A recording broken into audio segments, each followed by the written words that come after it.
Welcome back to the raid. I'm your host Logan, and I'm here with Alex How we doing? and our special guest, NKU men's basketball's all-time leading scorer, Marques Warrick. Appreciate you guys. How you doing today? I'm good. I'm glad to be here. Awesome. Hey, well, we're glad you're here. Thank you so much for coming on to the show today. So like I mentioned there, you are now the all-time leading scorer here.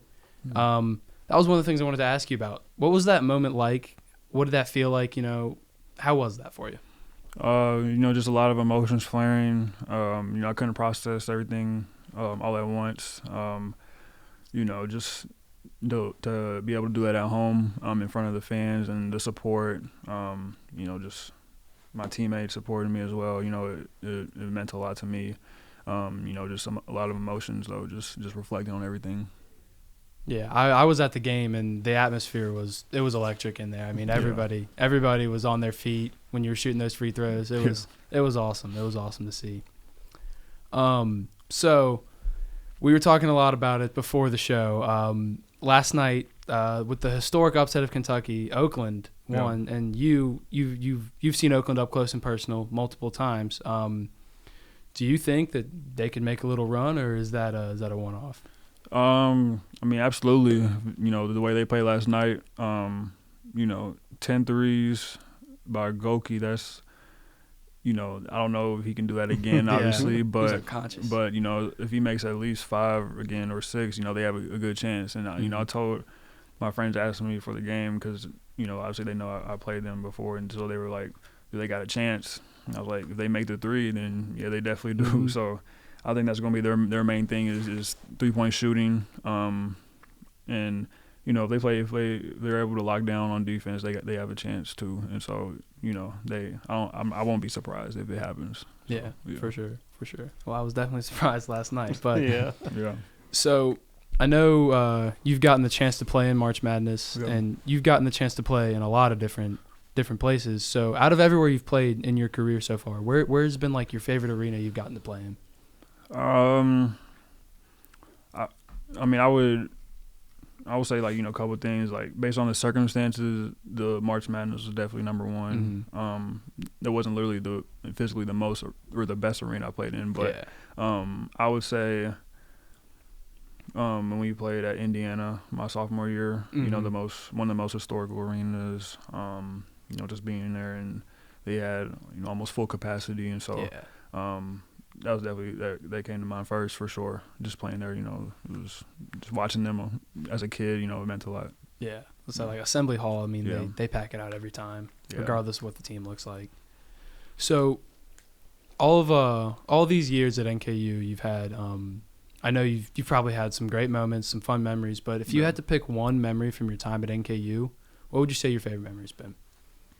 Just hard to think about all of everything that has happened in the past 4 years, especially off the court, just bonding with my teammates. Mm-hmm. That's one of the most important things to me, just building that brotherhood and friendship. And so it's hard to just think about one, but winning is my favorite thing. Winning games, and definitely that Horizon League championship game last year, it was a dream come true for me and this team. That's what we worked for all year. And just not even that, but just after that, celebrating with them and just being able to experience that moment with them. So I think that definitely tops everything else. Just being able to do that with my guys. Yeah, I feel like for people who've like never really been able to be a part of a team like that, that's something they won't be able to understand. Yeah, for sure. And then my last question. So I grew up. I tried to model my game after Rajon Rondo. I tried to figure out how to play like him. Was there someone you feel like you modeled your game after, like growing up and then even now? Honestly, I had favorite players growing up. I never truly wanted to be like anyone or play like anyone. I don't know. Growing up, in high school, when my mind could actually understand the game of basketball, at one of the highest points, and even in college, I look at different NBA players who I could take things from. A lot of smaller guards who can score, so just stuff like that. But I never really modeled my game, at a young age, but I still have favorite players though. But yeah. Definitely. Well, Alex, I know you had a few questions you wanted to ask. Yeah, I kind of wanted to take it back to the beginning to start. When did your love for basketball, do you feel like, began? I probably can't even tell you that. Just before I could remember anything. Probably when I was a baby, my parents put a ball in my hand. It just stuck with me ever since I was early in elementary school for sure. When I could remember, and I knew like, I made the dream out for myself and my goal. Like this is what I wanted to do. I wanted to grow up and be a college basketball player, play in the NBA someday maybe. And so that was definitely a goal from day one. And you're from Lexington like myself, so what led to the decision for you to come to NKU? Just the coaching staff being genuine with me in the recruiting process.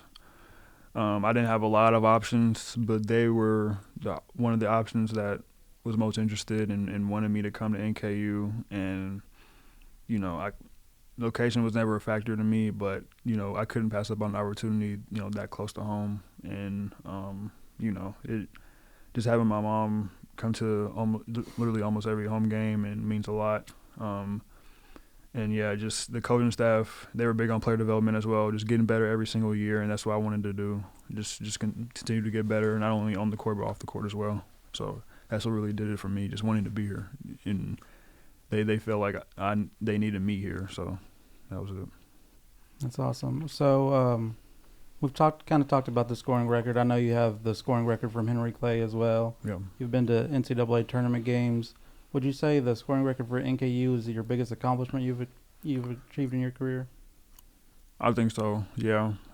Just to be able to do that on this level is just makes me think about all the hard work, the trust for my teammates and coaches that they put in me, and that just means a lot to me. I thought high school was a really big deal, especially at Henry Clay. They have a great tradition going almost 100 years back, and so being able to do that, that was a blessing. But even NKU, just all the hard work through these 4 years, it was big time.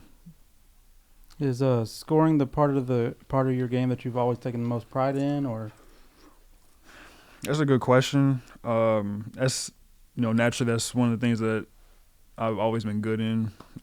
So I would say that's one of the top things that is like, yeah, I do take pride in that. I do, because I've always been asked to do that, naturally. And so another thing would be though my IQ for the game. I see a lot of things that some other people don't. I feel like I've always been a good teammate. I've always had my teammates' backs. And being unselfish.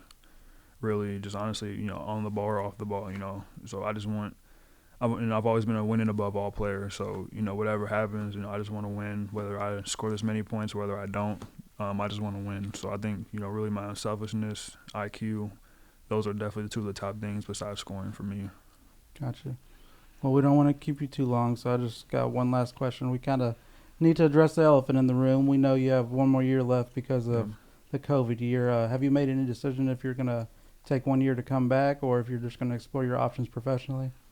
Yeah, I've already told my coaches what I'm doing. I don't want to, put anything out there yet just because I haven't to the public. But I will be, announcing what I'm doing either Sunday or Monday morning, one of the two. So I've already made that decision. I already talked to my coaches. But I will be exploring the pro route as well, putting my name in the NBA draft. And so, but like you said, I will be in keeping that last year eligibility. So I'll announce that with what I'm doing. So that sounds great. Well, we thank you for your time. Appreciate you coming on the show. And that'll do it here for the Raid podcast exclusive interview. Thank you guys.